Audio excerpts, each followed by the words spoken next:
Hello，大家好，又係 David 啦。今日同大家一齊做一啲靈修嘅練習啦。今日係呢個計劃嘅第一日，我揀咗呢個計劃嘅名叫做 Battlefield of the Mind Devotional by Joyce Meyer。14日嘅呢一個計劃係點解我會揀呢個計劃呢？其實我覺得真係今日我哋身處嘅世界咧，真係有好多嘅引誘啊！即係肉體上嘅犯罪咧，其實都還可以容易地去控制到自己唔好做，即係譬如係偷嘢啊、講粗口啊、打人啊，即係比較容易啲。但係喺思想上嘅犯罪咧，其實真係好困難，因為思想就太快啦。即係一瞬之間咧就千里之外啦已經，咁所以咧就揀咗呢一個嘅計劃咧，同大家一齊嘅做一啲喺思想上嘅一啲嘅靈修嘅操練啦。首先睇下今日第一日嘅計劃嘅靈修資料內容先。靈修嘅文章咧嘅 title 咧就叫做攻心之計。入邊咧就講到呢個故事啊。呢個叫做 Helen 嘅人咧，佢就話啦：你點樣可以咁樣對我？你點解能夠做得出呢啲嘅事？Tom 咧就好無奈咁樣望住佢嘅妻子，即係 Helen。佢話 Tom 咧同人哋通姦啊，面對自己不忠嘅行為，佢正在懇求佢妻子嘅原諒。我從來冇諗過要搞婚外情噶。Tom 含住眼淚咁樣講。Tom 講嘅咧係肺腑之言。佢雖然知道自己一連做咗幾個錯誤嘅選擇，但係完全卻冇預料到自己呢一啲嘅行為會帶嚟嘅後果。經過一個幾鐘頭嘅央求，Tom 講咗一番說話，開始讓到 Helen 能夠理解佢嘅處境，並且最終原諒咗佢。我喺未出櫃之前就已經對你不忠。Tom 提到佢哋夫妻之間係忙到點樣連一齊相處嘅時間都冇。加上Tom 刻薄嘅態度同埋 Helen 冷漠嘅反應，仲有 Helen 一啲都唔願意聽Tom 佢講工作上面嘅難題。呢啲咧正正就係撒旦嘅攻心之計。佢嘅第一步就係狡猾咁利用我哋好慣性化嘅呢啲負面嘅情緒，例如係嬲怒啦、不滿、猜疑、害怕，同埋一啲好悲觀嘅理論嘅方式，不停咁樣轟炸我哋嘅心思。撒旦好小心翼翼、步步為營，因為畢竟咧攻心之計咧係需要時間嚟到進行嘅。Tom 咧開始懷疑 Helen 係唔係真係愛佢啊？佢既唔願意聽佢傾訴心事嘅時候，亦都對Tom 表達嘅愛意無動於衷。然而Tom 嘅另一位女同事咧，就卻願意聆聽Tom 所講嘅嘢。有一次咧，呢位女同事就話啦：Helen 咧會唔想好似你呢啲咁親切又體貼嘅男人啊。因為撒旦咧都喺佢心入邊咧做咗一啲工作啊。自此之後咧，Tom 每跨出錯誤嘅一小步，心裏邊就會為自己嘅呢啲行為嚟到揾一啲嘅理由嚟到去辯解。喺度諗，既然 Helen 唔想聽我講嘢，應該自然就會有第二個人聽噶啦。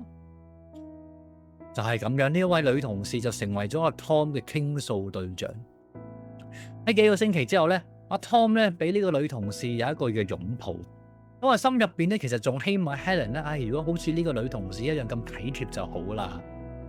表面上咧呢個動作咧擁抱啊，其實就唔係話一個好曖昧嘅動作嚟嘅，至少Tom 覺得呢個係一個無傷大雅嘅擁抱啊，個個人都係咁擁抱噶啦。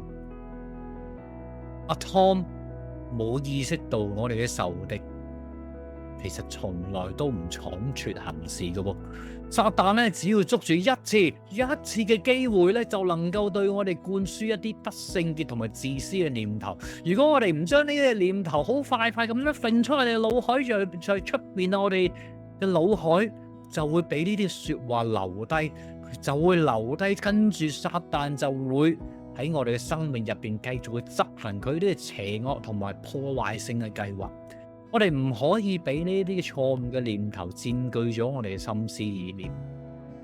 喺聖經入邊，哥林多後書第10章第4至5節入邊講到，我們爭戰的兵器乃是從上帝而來的能力，可以擊破一切嘅謬論，同埋阻礙人們認識上帝嘅嗰啲驕傲言論啊，奪回被擄去嘅心思意念，令到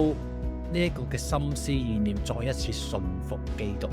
使其順服基督。我哋都一同嘅嚟到向我哋嘅主耶穌嚟到禱告，主耶穌，我哋奉你嘅名，我哋向你呼求勝利，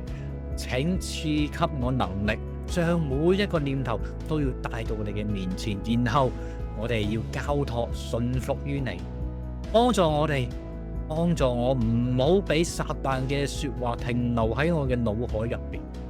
唔好俾佢奪走我嘅勝利。奉主耶穌基督嘅名。讓我哋睇下呢一個靈修資料，去提醒我哋嘅時候用嘅經文，喺以弗所書嘅第6章第12節。因為我們並不是與屬血氣的爭戰，乃是與那些執政的、掌權的、管轄這幽暗世界的，以及天空屬靈氣的惡魔爭戰。我自己諗法就係、我即時諗法嚟嘅，冇稿㗎。真係講得好啱，我哋要爭戰嘅唔係今日我哋要拎起嗰啲刀刀劍劍，拎起我哋拳頭去打我哋身邊嘅人，打我哋身邊一啲做得唔啱事情或者犯罪嘅分子，唔係成。我哋真正要打嘅係天空屬靈氣嘅呢位嘅惡魔，係佢將一啲嘅說話，將一啲嘅引誘，將一啲嘅情景擺到我哋面前，讓我哋跌入佢嘅陷阱入邊，我哋跌入陷阱入邊。但係只有神嘅愛，只有神嘅教導，只有神嘅說話，先至有嗰個能力幫助我哋唔好跌喺呢啲陷阱入邊，幫助我哋點樣將呢啲意念、呢啲撒旦嘅說話，快快嘅嚟到去揈出我哋嘅腦海之外，唔好俾魔鬼有空間喺我哋嘅腦海入邊做佢嘅工作。非常好嘅提醒，盼望我哋一同嘅喺剛才嘅靈修入邊，都能夠得着一啲嘅亮光，讓我哋喺呢個世界能夠找住嘅、找緊嘅，唔係我哋自己嘅私欲，唔係我哋自己頭腦上嘅意念，更加唔係撒旦俾我哋說話，找緊嘅係上帝俾我哋嘅真理。拜拜，神祝福大家。